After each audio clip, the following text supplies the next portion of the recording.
Good morning.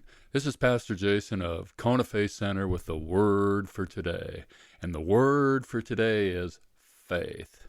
Luke 17 starts out with the command not to be a stumbling block to anyone. It then says to stay alert, to take heed to yourself. If your brother sins, rebuke him or confront him. If he repents, forgive him. The apostles' response was, increase our faith. So in this passage of Scripture, there's a basic question that we must ask. Are each of these first 10 verses separate ideas, or are all 10 verses about one basic idea? If we take the approach that this is one conversation about one basic idea, then these 10 verses are all about the subject of faith. Jesus says that offenses will come.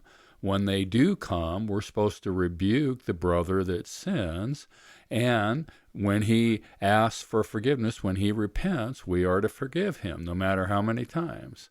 The apostles' response is increase our faith. Now, the implication here is that they think it will take more faith than they currently have to confront a brother that sins. Now, this is where most of us are at. No one likes confrontation.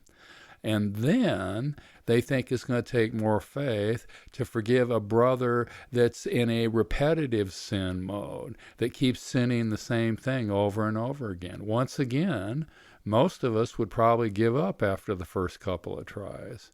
So in response to increase our faith, Jesus says if you have the smallest amount of faith, you can do what is not naturally possible. Faith taps into supernatural power and does what is not possible with natural ability. Jesus tells a story, and he does this all the time to explain a principle. Once again, if this is all one conversation about one idea, this story explains faith.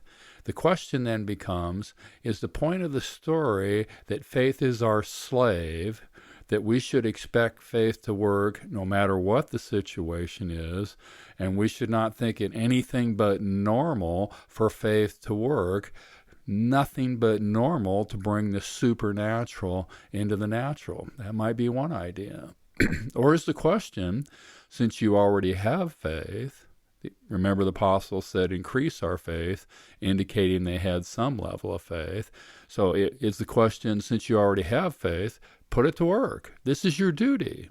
Faith is to be put to work to accomplish the master's purpose at all times. This is to be the normal life of a disciple, putting faith to work in each situation. And when you put faith to work, and it works, realize this is our duty, day in and day out. No big deal. This is just what we do. This is just who we are.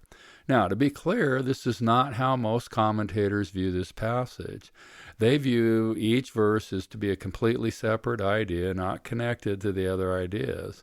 Of course, this violates one of the primary principles of proper biblical interpretation, but it doesn't matter. Either way, there are great lessons to be learned. There are nuggets that can be dug out of the Word, but for today, I want to challenge you.